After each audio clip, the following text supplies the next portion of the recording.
They said the marriage was a joke, a punishment disguised as a decree. A mortal man, invisible to the world above, bound to a princess the darkness itself had learned to mock. But on the night the blood moon rose over the estate, something ancient stirred beneath her skin, and he realized too late that some curses aren't meant to break you. They're meant to set you free. The mop hit the marble floor with a wet slap, echoing through the empty corridors of Thornwick Manor like a lonely heartbeat. Marcus Webb had been cleaning these halls for 3 years, every night, the same routine. Wax the floors, dust the portraits of pale faces that seemed to follow him with their painted eyes, empty the trash bins that never held anything but ash and dried petals. He was 32 years old, invisible to everyone who mattered, and he preferred it that way. The manor sat on the edge of Ashford County, a place where the old money went to rot in silence. Spanish moss hung from the trees like funeral veils. The locals didn't talk about Thornwick Manor. They crossed the street when they passed its gates. Marcus had asked once, during his interview, why the position paid so well for a night janitor. The estate manager, a thin man with skin like wax paper, had smiled without showing his teeth. Because, he'd said, no one else will stay. Marcus stayed because he needed the money, because his sister's medical bills were drowning them both, because jobs like this, where you work alone and no one asks questions, were rare for men like him. Tonight, the air felt different, heavier. He paused in the grand foyer, his reflection fractured across the massive chandelier's crystals. The candles, always candles, never electric lights, flickered as if breathing. The portraits lining the walls seemed closer than they had been yesterday. Faces with sharp cheekbones and eyes like polished stones. The Thornwick family. Old blood, old secrets. Marcus squeezed out the mop and moved toward the east wing, where he was never supposed to go. But tonight, the door was open. He stopped, the handle of the mop cold in his grip. Beyond the threshold, a long hallway stretched into shadow. At its end, a faint glow, red like embers beneath ash. Mr. Webb. He turned. The estate manager stood behind him, materializing from nowhere the way he always did. His suit was black. His hands were folded. His smile was the kind that never reached the eyes. You've been summoned. Marcus's pulse quickened. Summoned? By the family. I just work here. I clean. The manager's smile widened, just a fraction. Not anymore. The room they led him to was vast and cold, lit only by a fireplace that burned without crackling. The flames were blue at the edges. The walls were lined with books bound in leather, so old it looked like skin. And at the center, seated in a throne-like chair carved from black wood, was a man who could only be the master of Thornwick Manor, King Aldrich Thornwick. He was tall, impossibly so, with silver hair pulled back from a face that might have been handsome if it weren't so sharp. His eyes were the color of iron. His presence filled the room like smoke. Marcus felt his knees weaken, but he forced himself to stand. You are Marcus Webb, Aldrich said. It wasn't a question. Yes, sir. You are 28 years old. You have a sister named Layla who suffers from lupus. You work 3 jobs to keep her alive. You are unremarkable. The word stung, but Marcus said nothing. Aldrich leaned forward, his fingers steepled beneath his chin. And yet, you are exactly what we need. I don't understand. You will. From the shadows to the left, another figure stepped forward. A woman, draped in black velvet, her face hidden behind a veil. She moved with grace, but there was something heavy in her posture, something that spoke of centuries of weight. This is my daughter, Aldrich said. Princess Seraphine. Marcus's mouth went dry. He had heard the rumors. The staff whispered about her when they thought no one was listening. The cursed princess. The one locked away in the tower. The shame of the Thornwick line. They said she was a monster. They said she fed on more than blood. They said she was fat, a word spoken with venom, as if her body was the worst crime she could commit. Seraphine stood still, her hands clasped in front of her. Even through the veil, Marcus could feel her watching him. You will marry her, Aldrich said. The words hung in the air like a blade. I what? Tomorrow night, under the blood moon. The ceremony has already been arranged. Marcus's heart hammered. You can't be serious. I am always serious, Mr. Webb. But I'm nobody. I'm just... You are mortal, Aldrich interrupted, his voice cold as winter. And that is precisely why you were chosen. I don't want this. Neither does she. Aldrich's gaze flicked toward his daughter. But the laws of our kind are absolute. A decree has been written in blood. It cannot be undone. Marcus looked at Seraphine. She hadn't moved, hadn't spoken. He wondered if she was even real, or just another nightmare dressed in velvet. What if I refuse? He asked, his voice barely above a whisper. Aldrich smiled. It was the kind of smile that made the temperature drop. Then your sister dies tonight. Marcus didn't sleep. He sat in the small room they'd given him, a guest chamber that smelled of dust and roses, and stared at the ceiling. His mind was a storm. His hands were shaking. They were going to make him marry a vampire princess, a woman he'd never met, a woman the world had deemed unworthy. And if he refused, Layla would die. He thought about running, about calling the police, a lawyer, anyone, but he knew it was useless. The Thornwicks didn't exist in the world of laws and logic. They existed in the spaces between, in the shadows where no one asked questions. A soft knock broke the silence. Marcus stood, his pulse spiking. The door opened slowly, and there she stood, Seraphine. She had removed the veil. For the first time, Marcus saw her face. She was beautiful, not in the way magazines or movies defined it, but in the way old paintings were beautiful, full of depth, sorrow, and something untouchable.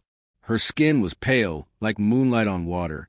Her eyes were dark, almost black, framed by thick lashes. Her hair fell in waves past her shoulders, deep auburn with streaks of silver.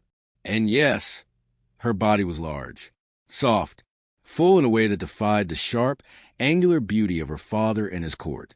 But it wasn't monstrous. It was her. She stepped inside, closing the door behind her. Her movements were careful, as if she were used to making herself smaller. I wanted to see you, she said. Her voice was low, melodic, with an accent he couldn't place. Before tomorrow. Marcus swallowed. Why? Because you deserve to know the truth. She crossed the room and sat in a chair by the window, her hands folded in her lap. The moonlight caught the curve of her jaw, the slope of her shoulders. They're using you, she said. My father, the court, they've chosen you because you're mortal, expendable, a political pawn in a game you don't even know you're playing. Then why not stop it? Her laugh was bitter. Because I have no power here. I am the shame of the Thornwick line, the princess who failed to be thin, who failed to be cruel, who failed to be enough. Marcus stared at her. That's insane. That's the truth. She looked at him then, really looked at him, and for a moment, Marcus saw something flicker in her eyes, something raw and aching. I'm sorry, she whispered, for what they're doing to you, for what I am. You didn't choose this either. No, but I've lived with it for 300 years. The weight of those words settled between them. Marcus took a breath. What happens after the wedding? Seraphine's gaze dropped. I don't know. The prophecy speaks of balance, of old blood and new, of something that must be awakened, but no one will tell me what it means. Prophecy? She nodded slowly. There are forces older than my father, older than this bloodline, and somehow you and I are part of it. Before Marcus could respond, the candles in the room flared, bright, blinding, and then, from somewhere deep beneath the manor, a sound rose, a howl, low, guttural, inhuman. Seraphine stood, her expression shifting to something Marcus hadn't seen before. Fear. It started, she whispered. What has? She turned to him, her eyes wide. The awakening. The morning never came. Marcus woke to darkness, thick, unnatural, as if the sun had forgotten how to rise. He stumbled to the window and pulled back the heavy curtain. Outside, the sky was a bruised violet, streaked with veins of red. The trees stood motionless, their branches skeletal against the strange twilight. The blood moon had arrived early. A knock on the door made him flinch. "It's time, Mr. Webb," came the estate manager's voice, smooth as poison. Marcus dressed in the clothes they'd left for him. A black suit that fit too perfectly, as if tailored for a body they'd studied without his knowledge. The fabric was cold against the skin. In the mirror, he barely recognized himself. He looked like a man walking toward his own funeral. The ceremony took place in the garden, a sprawling maze of thorned roses and stone statues that seemed to watch with hollow eyes. Torches burned with the same unnatural blue flame from the throne room, casting everything in a ghostly glow. The court had gathered, dozens of them, vampires. They stood in a semicircle, dressed in velvets and silks, their faces pale and perfect, their eyes glinting like shards of glass. They didn't speak, didn't move. They simply watched, their gazes heavy with judgment and curiosity. Marcus felt their stares like needles. At the center of the garden, beneath an archway woven from black roses, stood Aldrich Thornwick. He wore ceremonial robes, deep crimson, embroidered with symbols Marcus didn't recognize. In his hands, he held a book bound in something that looked disturbingly like human skin. To the left of the arch stood Seraphine. She wore a gown of midnight blue, fitted at the bodice and flowing at the skirts. Her hair was braided with silver thread. Her face was pale, expressionless, but her hands trembled at her sides. She looked like a queen being led to the guillotine. Marcus was escorted forward by two silent guards, vampires with faces like carved marble. They positioned him across from Seraphine, and for the first time since entering the garden, their eyes met. Hers were filled with sorrow, his with resignation. Aldrich opened the book, his voice cutting through the silence like a blade. "We gather under the blood moon to honor a covenant written long before this bloodline was born, a union of shadow and flesh, of immortal and mortal, of curse and cure." The court murmured, a low, hissing sound that made Marcus's skin crawl.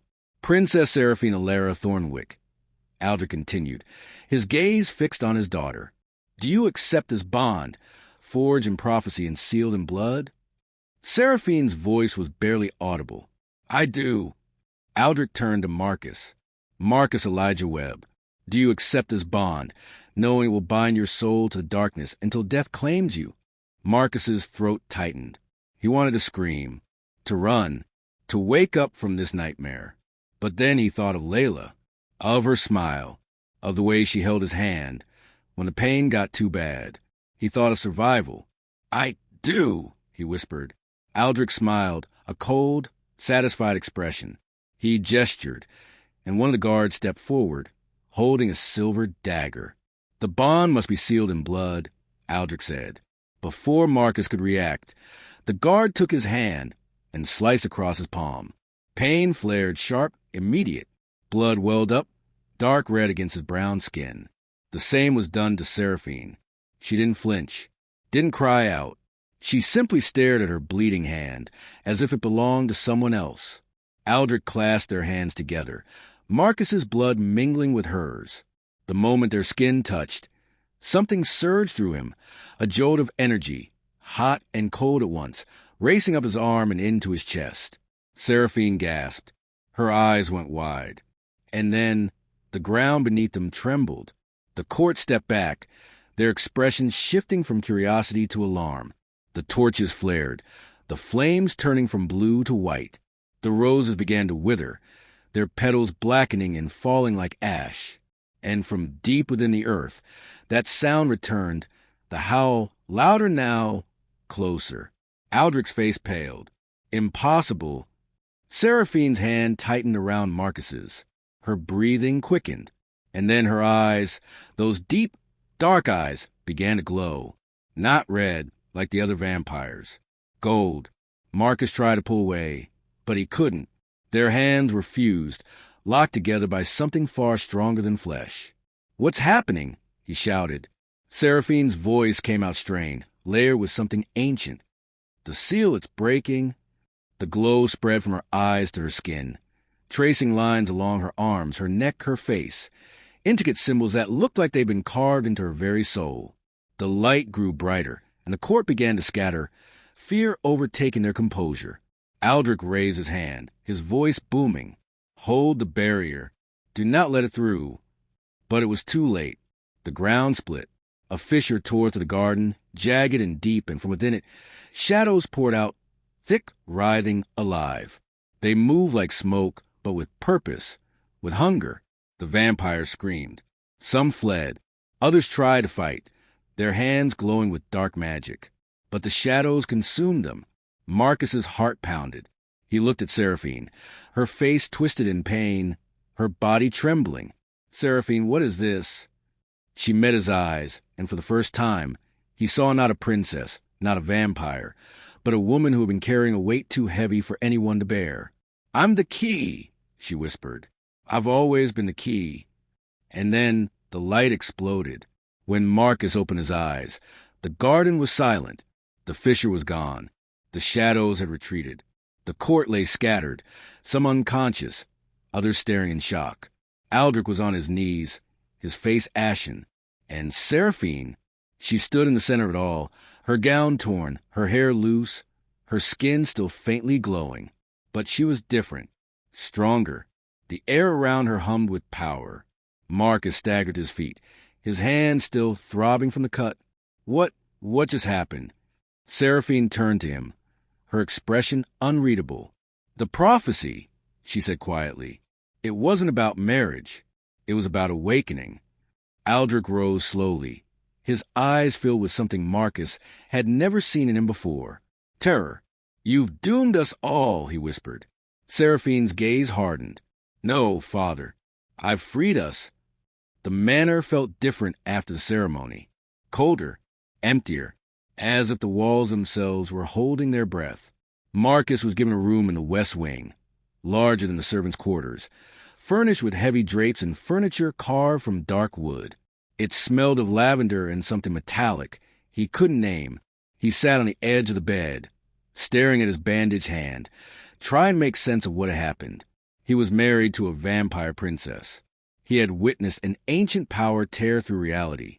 And somehow he was still alive. A knock came at the door, not the sharp, formal tap of the estate staff, but something hesitant. "Soft. Come in," Marcus said, his voice hoarse. The door opened, and Seraphine stepped inside. She had changed out of the ceremonial gown into something simpler, a long dress of deep green, the sleeves loose around her arms. Her hair was down, framing her face in waves. She looked exhausted. The glow from the ceremony faded, leaving only the pallor of her skin and the dark circles beneath her eyes. "I wanted to check on you," she said quietly, closing the door behind her. Marcus stood. "I'm fine. I think. You shouldn't be." She crossed the room and sat in the chair by the window, her movements slow, deliberate. "What you experienced tonight, what you felt, most mortals don't survive it. Then why did I—" She looked at him, her expression unreadable. "Because you're not just any mortal. The prophecy chose you. I don't understand any of this." Marcus ran a hand over his face, frustration bleeding into his voice. "I'm a janitor. I clean floors. I don't know anything about prophecies or ancient powers, or—" "Neither did I." Her voice was soft, almost a whisper. "For 300 years, I've been told I was a mistake, a failure, the daughter who couldn't even control her own body, let alone wield the magic of our bloodline." She paused, her gaze drifting to the window, where the blood moon still hung in the sky, refusing to set. "But the truth is, they feared me. They feared what I carried inside." "What do you carry?" Seraphine turned back to him, and for the first time, Marcus saw the full weight of her existence in her eyes. A power older than the Thornwick line, older than the vampire clans. It's called the Veil of Asherah, a force that exists between life and death, light and shadow. My ancestors sealed it within the firstborn daughter of every generation, believing it could be controlled, contained. But it can't. No. She shook her head. It chooses when to awaken, and it requires a bond, a mortal soul tied to an immortal one, to break the seal. Marcus felt his chest tighten. "So I'm what? A sacrifice?" "No." Seraphine's voice was firm now, almost fierce. "You're a partner. The bond goes both ways. What I carry now flows through you too. You felt it during the ceremony. That surge, that connection. He had felt it. The heat, the pull, like something inside him had cracked open. And what does that mean for me? Seraphine hesitated. I don't know yet, but I promise you, I won't let them use you the way they've used me. The days that followed were strange and surreal. Marcus was no longer a janitor. He was a consort of Princess Seraphine, a title that meant nothing to him but everything to the court. They watched him constantly, their eyes filled with suspicion and disdain. Whispers followed him through the halls. The mortal, the mistake, the one who triggered the awakening. But Seraphine stayed close. She showed him the parts of the manor he'd never been allowed to see, the library filled with books written in languages he didn't recognize, the observatory where stars seemed closer than they should be, the underground chambers where the oldest vampires slept in stone coffins lined with velvet. She told him stories about her childhood, about the centuries of isolation, about the way her father had looked at her after her mother died, as if she were the reason the world had grown darker. And slowly, Marcus began to see her not as a creature of legend, but as a woman who had been carrying a burden no one should have to bear alone. One night, as they sat in the library, Marcus asked a question that had been gnawing at him. Why do they hate you? Really? Seraphine looked up from the book she'd been reading, her expression guarded. Because I don't fit their image of what a vampire princess should be. Your body. She nodded slowly. Yes, in a world where beauty is defined by sharpness, by angles, by the absence of softness, I am everything they've been taught to despise. That's insane. That's tradition. Her smile was bitter. My father believes that power must look a certain way, that strength must be lean and cruel. When I didn't transform the way he expected, when my body remained this, he saw it as weakness, as failure. Marcus leaned forward. But you're not weak. I've seen you. That power you carry, it's terrifying. And that's why they locked me away. Seraphine closed the book, her fingers tracing the worn cover. They didn't hate me because I was weak. They hated me because I was too strong, because I carried something they couldn't control. She looked at him then, her eyes shining with unshed tears. Do you know what it's like, Marcus? To be told every day that you're not enough? That your existence is a mistake. Marcus's throat tightened. Yeah, I do. She blinked, surprised. I'm a black man in America, he said quietly. I've spent my whole life being invisible, being told I don't belong, that I should be grateful for whatever scraps I get. Seraphine stared at him, and something shifted in her expression, recognition, understanding. We're both ghosts, she whispered. Yeah. Marcus smiled faintly. I guess we are. For a long moment, they sat in silence. And then, without thinking, Marcus reached across the table and took her hand. She didn't pull away, but the peace didn't last. 3 nights later, the attack began. The first came at midnight. A shadow creature, larger than the ones in the ceremony, tearing through the east wing. The guards fought it, but their weapons passed through it like smoke. It wasn't until Seraphine arrived, her hands glowing with that golden light, that the creature retreated. The second attack came the next night, and the night after that. The court was in chaos. Aldrich edited the elders, ancient vampires who had seen centuries come and go. They spoke in hushed tones, their faces grim. Marcus overheard fragments of their conversations. The seal is broken.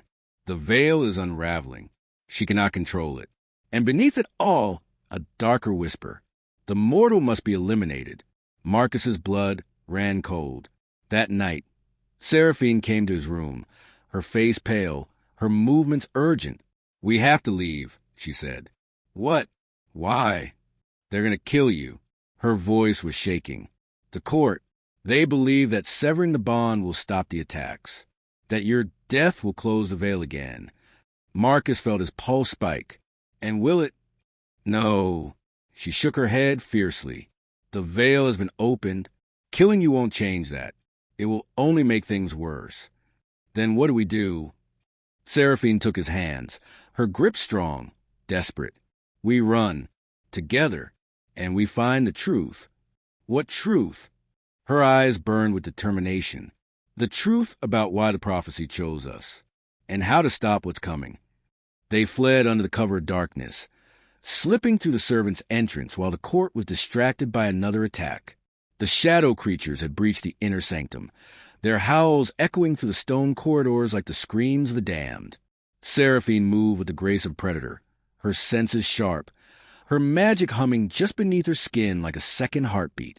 Marcus followed, his heart pounding so hard he thought his ribs might crack, every shadow feeling like a threat, every sound like pursuit. Behind them, the manor erupted in chaos. He could hear the clash of steel, the guttural roars of vampires fighting for their lives, the shattering of glass as windows exploded from the force of dark magic.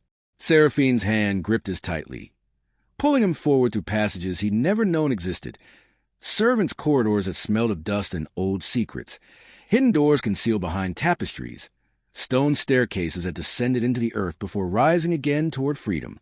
"Don't look back," she whispered urgently, her voice cutting to the sound of his ragged breathing. "Whatever you do, don't look back." But Marcus couldn't help himself. He glanced over his shoulder just once and saw the manor silhouette against the blood moon, flames licking at its towers, shadows pouring from its windows like black water. He saw figures moving on the battlements, vampires, ancient and powerful, fighting against something that shouldn't exist. And he saw his reflection in a broken mirror as they passed, his eyes, usually brown and warm, now flecked with gold. The forest beyond Thornwick Manor was ancient. Trees so old their roots had broken through the earth like veins of stone, gnarled and twisted as if frozen in the middle of some primordial scream. The air was thick with mist that clung to their skin like cold breath, and the blood moon cast everything in a crimson glow that made the world look like it was drowning in wine. They ran until Marcus's lungs burned, until his legs threatened to give out, until the taste of copper filled his mouth and his vision began to blur at the edges. Only then did Seraphine stop. They stood in a clearing, surrounded by standing stones that rose from the earth like the fingers of some buried giant.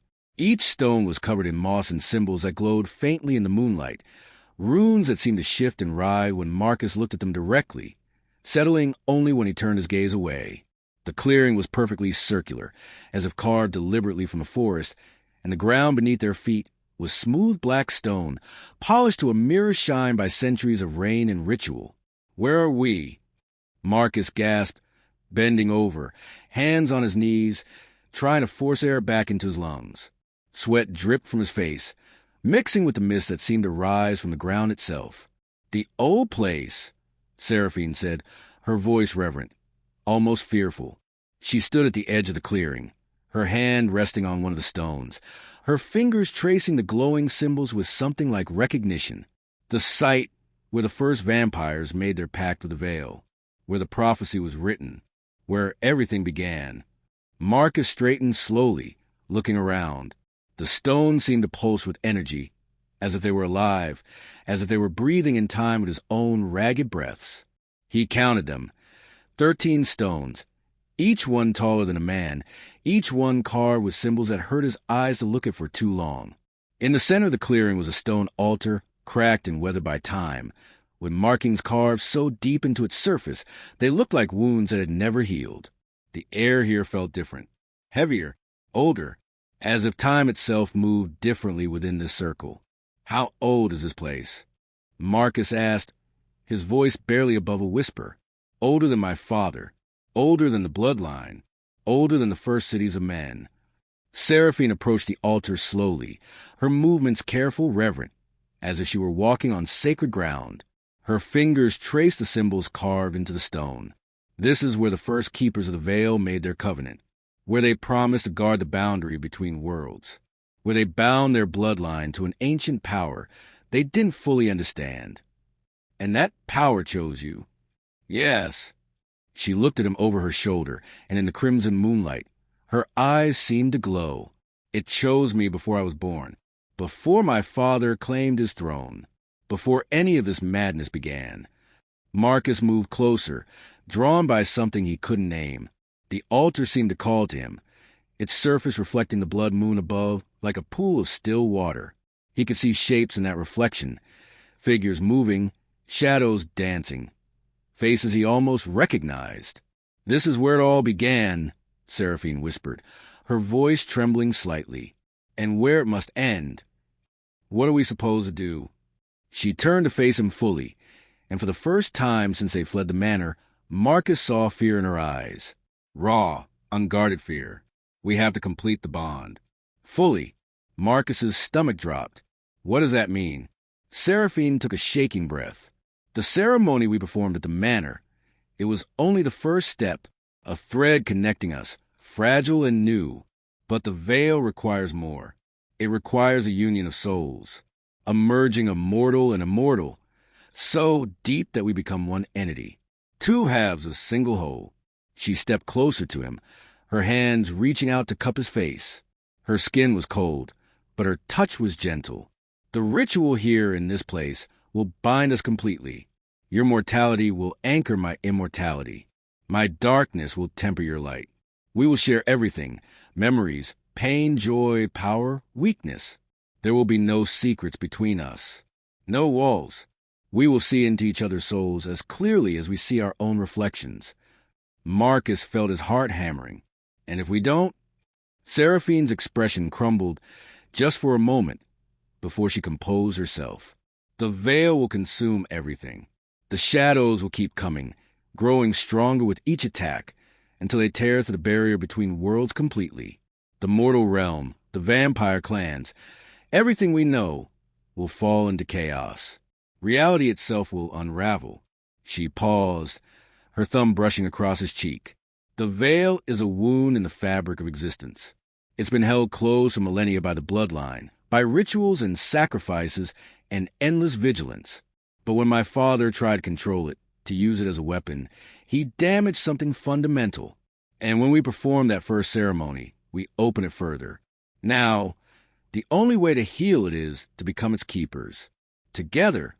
Marcus stared at her, trying to process what she was saying. "You're saying I have to, what? Become a vampire?" "No." Seraphine shook her head firmly. "You'll remain mortal. Your heart will still beat. You'll still age, though slower than before. You'll still feel hunger and pain and all the things that make you human. But your soul will be bound to mine in a way that transcends flesh. You'll carry part of my immortality, my power, my memories, and I'll carry part of your humanity, your mortality, your capacity for change and growth. And that will stop the veil. It will stabilize it, balance it. The prophecy speaks of two halves, light and dark, mortal and immortal, flesh and shadow, the seen and the unseen. Alone, each half is incomplete, vulnerable. Together, we are the bridge. We are the seal. We are the key to holding the worlds apart, while allowing them to exist in harmony. Marcus felt the weight of her words settle over him like a shroud. This wasn't just about survival anymore. It wasn't about escaping the court or protecting Layla or finding a place to belong. This was about something far greater, far more terrifying and beautiful than he could have imagined. "What if I say no?" he asked, though he already knew the answer. Seraphine's expression softened and tears began to well in her eyes, the first tears he'd ever seen her shed. "Then I'll send you away. I'll use whatever power I have left to protect you, to hide you from the court, to keep you safe for as long as I can. But eventually, the court will find you, and they will kill you, because they believe your death will sever the partial bond and close the veil. But it won't. No, it will only make things worse. The veil is already open. Killing you would just leave it unguarded. The shadows would pour through unchecked, and I would be left alone to face something I can't control." She stepped back, releasing his face, her hands falling to her sides. "I won't force you, Marcus. You've already been forced into too much. This marriage, this world, this burden. If you want to walk away, I'll understand. I'll even help you, because you deserve a choice. You deserve freedom." Marcus looked at the altar, at the symbols glowing in the dark, pulsing like a heartbeat. He looked at the standing stones, ancient and immovable, witnesses to countless rituals and sacrifices. He looked up at the blood moon, hanging impossibly large in the sky, casting its crimson light over everything. And then he looked back at Seraphine, at the woman who had been hidden away, scorned, mocked, locked in a tower like a fairy tale gone wrong.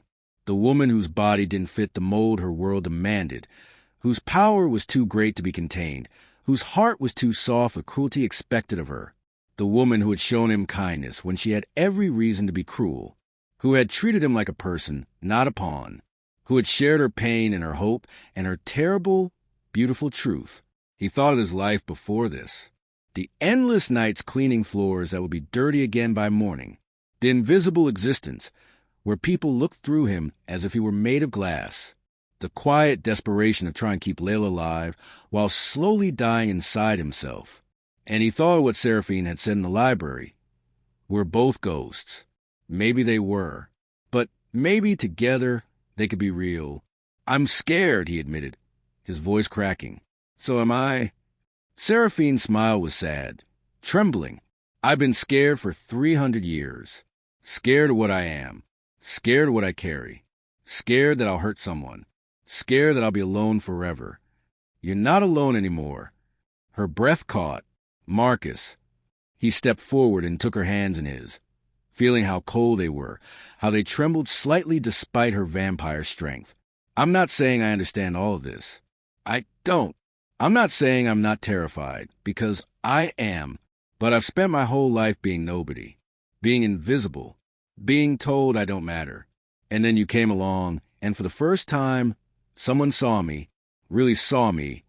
He squeezed her hands. So if this ritual will save you, save everyone, then let's do it. Because I'd rather face the unknown with you than go back to being a ghost. Seraphine's tears finally fell, tracking down her pale cheeks like liquid silver in the moonlight. She pulled him close, pressing her forehead against his, and for a long moment, they simply stood there, breathing together, hearts beating in rhythm, one fast and human, one slow and eternal. Thank you, she whispered. Thank you for choosing this, for choosing me. Marcus smiled despite his fear. Okay, let's do it. Show me what we need to do. The ritual was nothing like the ceremony at the manor. There were no witnesses, no court dressed in their velvets and silks, watching with judgment and calculation, no estate manager calling out the ancient words, no guard standing ready with silver daggers. It was just Marcus and Seraphine, standing at the altar under blood moon, their hands clasped together, alone except for the standing stones and the watching darkness. Seraphine had removed her shoes, as had Marcus. Their bare feet touched the polished black stone, which was surprisingly warm despite the cool night air. She guided him to stand opposite her, the altar between them, its cracked surface glowing faintly with the symbols carved into its depths. The ritual is simple in its mechanics, but profound in its consequences, she explained, her voice steady now, slipping into the formal tone of someone reciting something ancient and sacred. We'll place our hands on the altar. We'll speak the words of binding. And then we'll open ourselves completely. No walls, no defenses, no secrets. The veil will flow through us, judging whether we're worthy to be its keepers. And if we're not worthy, Seraphine's smile was grim. Then we die, both of us, instantly. Our souls will be consumed by the veil, and the shadows will be free to destroy everything. No pressure then. Despite everything, she laughed, a short, surprised sound that seemed to echo strangely in the clearing. No pressure at all. They placed their hands on the altar together, palms flat against the stone. The moment Marcus's skin made contact, he felt it. A pulse of energy, ancient and vast, flowing up through his arms and into his chest. It felt like touching a live wire, like putting his hand into ice-cold water and boiling heat simultaneously. Seraphine closed her eyes, and when she spoke, her voice seemed to come from somewhere deep inside her, layered and resonant. By blood and bone, by flesh and shadow, by the light of the crimson moon, I offer myself to the veil. I am Seraphine Alara Thornwick, keeper of the ancient pact, bearer of a sealed power. I stand before the threshold and ask to be made whole. She opened her eyes and looked at Marcus, nodding slightly. He took a shaking breath and tried to remember the words she'd taught him during their flight through the forest. His voice came out rough, uncertain, but he forced himself to continue. By breath and blood, by heart and will, by the hope of the living world, I offer myself to the veil. I am Marcus Elijah Webb, mortal and free, choosing this bond of my own will. I stand before the threshold and ask to be made complete. The altar blazed with light. Seraphine's eyes rolled back, and the golden glow began beneath her skin again, spreading through her veins like fire racing through dry grass. But this time it was different. This time, the light was brighter, hotter, more intense. It traced patterns across her skin, the same symbols carved into the stones, flowing and shifting, alive with power. Marcus felt it surge through him, and this time he didn't resist. He let it in. The world around him began to dissolve, the forest and the stones and the moon all fading like mist in sunlight, replaced by something vast and incomprehensible. Marcus felt like he was falling through space, through time, through layers of reality he'd never known existed. And then he saw Seraphine's life, not as stories told, but as experiences lived. He saw her birth, the joy in her mother's eyes, the pride in her father's face before everything changed. He saw her childhood, the confusion when her body didn't transform the way her siblings did, the first whispers of disappointment from the court. He saw her teenage years, watch herself in mirrors, try to understand why her reflection was wrong, why she couldn't make herself fit the mold they demanded. He saw centuries of isolation, of hunger, not just for blood but for connection, for touch, for someone to look at her without disgust or pity.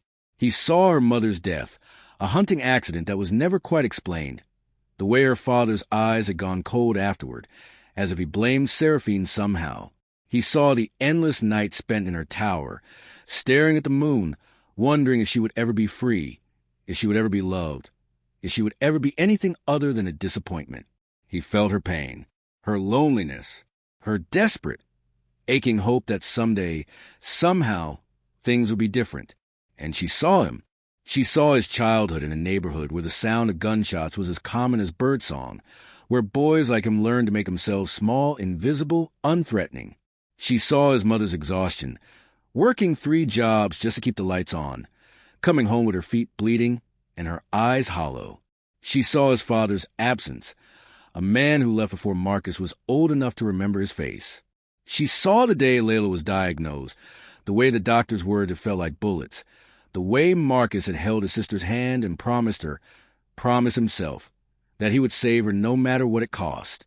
She saw the endless jobs, cleaning, working, begging for extra shifts, the slow erosion of hope, the quiet acceptance that he would probably die young and unremarkable, having saved no one, not even himself. She saw his loneliness, his invisibility, his quiet, desperate hope that someday, somewhere, he would matter to someone. And in that moment, suspended in the light, their souls laid bare, they understood each other completely. They saw the mirrors in their pain. 2 people from different worlds, different times, different species, who had both been made to feel like they didn't belong, who had both been judged, dismissed, locked away, who had both survived by making themselves smaller, quieter, less. And they saw the strength it had taken, the courage required to wake up each day and keep going, even when the world told them they were worthless. In that moment of perfect understanding, something clicked into place. The light exploded, so bright it seemed to burn away the darkness itself. When Marcus opened his eyes, he was on the ground, gasping for air as if he'd been drowning. His body felt different, lighter, stronger, as if gravity had loosened its hold on him slightly. Seraphine was beside him, her hands still in his, both of them pressed against the black stone, their chests heaving. "Did it work?" he asked, his voice hoarse and raw. She sat up slowly, her movements careful, testing. Her eyes were wide, pupils dilated, the gold in them brighter than before. I think so." Marcus felt different. Profoundly, fundamentally different. It wasn't just physical, though he did feel stronger, more alert, his senses sharper than they'd ever been. He could hear the forest around them with perfect clarity, the rustle of leaves, the skitter of insects, the distant call of an owl. He could smell the moss on the stones, the mineral scent of the altar, the complex mix of scents that was uniquely Seraphine. But it was more than that. He could feel her, not just physically, but deeper. He could sense her emotions, the relief, the wonder, the lingering fear that this might not be enough. He could sense her presence in his mind, gentle and careful, like someone walking through a house they'd just been given the keys to. And he realized she could feel him too. This is... He started, then trailed off, not having words for what this was. I know, Seraphine whispered, her voice filled with awe. I can feel you, your heartbeat, your thoughts. Not all of them, she added quickly. Just the surface, the emotions, the presence of you. Marcus looked at his hands, the one that had been cut during the ceremony. The wound was gone, not healed, leaving a scar, just gone, as if it had never existed, the skin smooth and unblemished. What did we just do? He whispered. Seraphine stared at him, her expression a mixture of awe and fear and something else, something that looked like hope. We became the bridge. We're bound now, soul to soul. What I am, you partly are. What you are, I partly am. She reached up to touch his face, and he saw that her hands were trembling. I can feel your humanity, Marcus. For the first time in 300 years, I can feel what it's like to be alive. Really, truly alive. Not just existing, not just surviving, but living. I can feel your warmth, your compassion, your capacity for hope even in darkness. And I can feel your strength, Marcus said, realizing it was true. Your centuries of endurance. Your power. Your... God, Seraphine, you're so strong. I never realized how strong you've had to be just to survive. Before either of them could say more, the shadows returned. They poured into the clearing like a tidal wave, thick and writhing and vast, more than Marcus had ever seen. They rose from the ground, descended from the sky, flowed between the standing stones until the entire clearing was filled with living darkness. Marcus's heart seized. They were going to die. They were going to be consumed.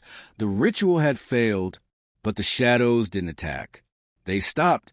The writhing mass of darkness simply stopped, forming a wall around the clearing, pulsing with something that felt like curiosity, recognition, and then from within them, a voice spoke, low, ancient, neither male nor female, a sound that seemed to resonate in Marcus's bones rather than his ears.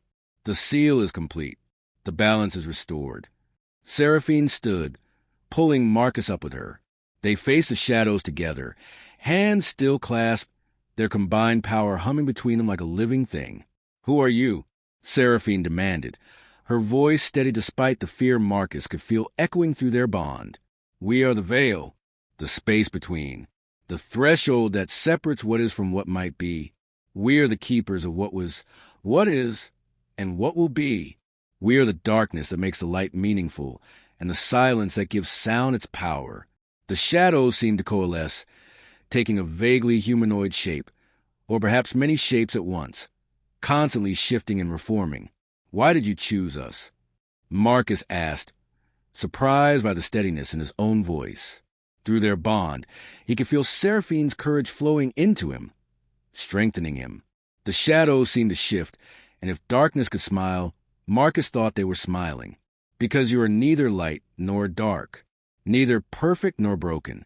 You are human, both of you in your own ways, and humanity is the only force strong enough to hold the balance. I'm a vampire, Seraphine protested. I've been immortal for centuries. And yet you never lost your humanity. You never let cruelty consume your compassion. You never let power corrupt your heart. You remained, at your core, human in all the ways that matter. The voice turned to Marcus. And you, mortal, never let your invisibility make you bitter. Never let your suffering close your heart. You remained open to love, to connection, to hope, even when the world gave you every reason to surrender to despair. That is why you were chosen. Not for your strength, though you are both strong. Not for your power, though you now wield great power. But for your humanity, your capacity to see each other not as tools or weapons or pawns, but as people worthy of love. The shadows began to recede, flowing away like water draining from a pool. The veil is balanced now. The breach is sealed. As long as you remain bound, as long as you choose each other, the worlds will remain separate yet connected. You are the bridge, the seal, the key. Guard it well. Wait! Seraphine called out. What does that mean? What are we supposed to do? But the voice was already fading, its final words echoing strangely in the clearing. Live, love. Remember that balance requires both darkness and light. And never forget, the greatest power in any world is the choice to see another's humanity, even when the world tells you they have none. The shadows disappeared completely, flowing back into the earth, into the stones, into the spaces between the trees. And then there was only silence, the natural silence of the forest at night, broken by the sound of wind through leaves and their own breathing. Marcus and Seraphine stood alone in the clearing, the altar dark now, its symbols no longer glowing. The blood moon had set, replaced by the first pale light of dawn creeping across the eastern sky. "It's over," Marcus whispered. "No," Seraphine said softly, squeezing his hand. "It's just beginning." They returned to Thornwick Manor as the sun rose, painting the sky in shades of pink and gold that Marcus had never seen before, or perhaps he'd seen them but never noticed, never really looked. Everything seemed sharper now, more vivid, as if he'd been looking at the world through frosted glass his entire life, and someone had finally wiped it clean. The manor was in ruins. Parts of the east wing had collapsed. Windows were shattered. The gardens were torn apart. Roses uprooted. Statues toppled. Scorch marks blackened the stone walls. And in the courtyard, bodies lay scattered. Vampires who hadn't survived the shadow attacks, their faces frozen in expressions of terror and pain. The court was in disarray. Some had fled into the forest. Others barricaded themselves in the lower levels. Those who remained stood in small clusters, their clothes torn, their faces haggard, watching warily as Marcus and Seraphine approached. Aldrich stood in the throne room, his face gaunt, his silver hair disheveled, his clothes stained with blood, his own and others'. His eyes, usually so cold and calculating, were hollow, emptied of everything except exhaustion. When he saw Seraphine and Marcus enter, hand in hand, both of them glowing faintly with residual power, he didn't speak. He simply stared. "It's over," Seraphine said, her voice calm, steady, carrying to the ruined hall with perfect clarity. "The veil is balanced. The attacks will stop." Aldrich's jaw tightened. "At what cost?" "At the cost of your control." Seraphine stepped forward, and for the first time, Marcus saw her not as a princess, not as a cursed daughter, not as a pawn in someone else's game, but as a queen. She moved with a confidence she'd never shown before, her head high, her shoulders back, her presence filling the room. "You tried to lock me away, Father, to silence me, to make me believe I was nothing, that my body was wrong, that my power was dangerous, that my very existence was a shame to our bloodline. But I was never the problem. The prophecy didn't choose me because I was broken. It chose me because I was whole, because I never let your cruelty make me cruel, because I remained human when you forgot how to be." Aldrich's hands clenched into fists, but he said nothing. Seraphine turned to address the remnants of the court, her voice ringing through the hall with authority that made even the oldest vampires straighten. "I am the keeper of the veil now. Marcus and I, together, hold the balance between worlds. And I will not rule the way you have. I will not judge by appearance, by power, by cruelty. I will not measure worth by how well someone fits an arbitrary mold." She paused, her gaze sweeping across the assembled vampires. "I will rule with balance, with compassion, with the understanding that strength comes in many forms, and that the greatest power is a power to choose kindness even when cruelty would be easier. If you cannot accept that, if you cannot accept me as I am, then you are free to leave. I will not stop you." The hall was silent, and then, slowly, one by one, the vampires bowed, not out of fear, not out of obligation, but out of respect. Even Aldrich, after a long moment, lowered his head, not a bow, exactly, but an acknowledgement. When he raised his eyes again, they were wet. "Your mother would be proud," he said quietly, and it was the first genuine emotion Marcus had heard from him. Seraphine's composure cracked, just for a moment. "Thank you, Father." The months that followed were a blur of reconstruction and transformation. Marcus and Seraphine rebuilt the manor, but they didn't rebuild it as it was. They tore down the walls that divided the servants' quarters from the main house. They opened the gates that had been locked for centuries. They sent out word through channels both mortal and immortal that Thornwick Manor was now a sanctuary, a place where those who didn't fit, who had been cast out, who had nowhere else to go, could find refuge.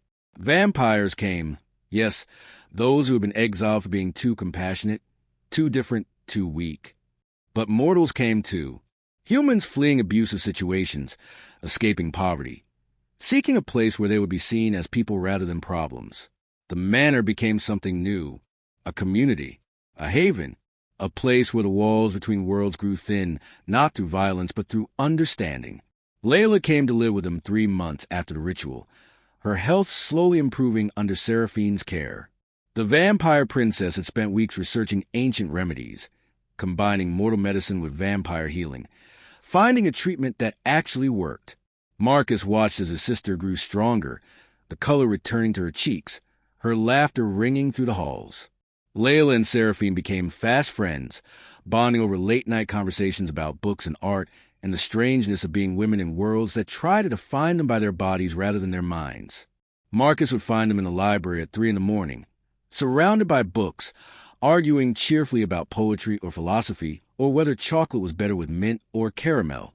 And Marcus found something he'd been searching for his entire life without knowing what it was. Purpose, belonging, home. He worked alongside Seraphine, helping her manage the sanctuary, mediating disputes between residents, organizing supply runs to the nearby towns, teaching the younger vampires that strength didn't require cruelty. He found he had a gift for it, for seeing people, for understanding what they needed, for bridging the gap between different worlds. At night, he and Seraphine would walk to the gardens they'd replanted together, past roses that bloomed in impossible colors, beneath stars that seemed closer than they should be. They would talk about everything and nothing, about their childhoods, their dreams, their fears, their hopes for what this place could become. And sometimes they didn't talk at all. They would simply exist together, their bond humming between them like a song only they could hear. Two souls that had found each other across impossible distances and chosen to become whole. One night, 6 months after the ritual, they stood on the balcony overlooking the estate. The moon was full and silver, no longer blood-red, casting gentle light over the grounds below. Seraphine leaned her head against Marcus's shoulder, her hair loose and flowing in the night breeze. "Do you regret it?" she asked softly, her voice barely audible over the sound of wind through the trees. "Being bound to me? Giving up a normal life?" Marcus smiled, wrapping his arm around her shoulders and pulling her closer. Her body was warm now. Not human warm, but warmer than it had been, as if his mortality had taught her flesh to remember heat. Not even a little. She looked up at him, her eyes, still that impossible mix of darkness and gold, shining with unshed tears. "Thank you." "For what?" "For seeing me, not as a monster, not as a curse, not as a disappointment or a failure or shame, just as me, as Seraphine." Marcus turned to face her fully, taking both her hands in his. "You were never anything less. You were always exactly who you were supposed to be. The world just wasn't ready to see it." He kissed her forehead, then her cheeks, then finally her lips, a gentle kiss that tasted of night air and hope and something that felt like coming home. When they pulled apart, Seraphine was crying, but she was smiling too. "I love you, Marcus Webb." "I love you too, Seraphine Thornwick." Below them, through the windows of the manor, they could see lights burning, could hear laughter and conversation, could see the community they'd built together. Vampires and humans, the forgotten and the lost, all finding their place in this impossible sanctuary. And under the stars, in the quiet of the night, they stood together, two souls, once invisible, once deemed worthless, now burning brighter than any prophecy could have imagined. Two halves of a single whole, holding the balance between worlds not through power or magic or ancient laws, but through the simple, radical act of choosing to see each other's humanity. The blood moon had set, a new dawn had begun, and they were, finally, home.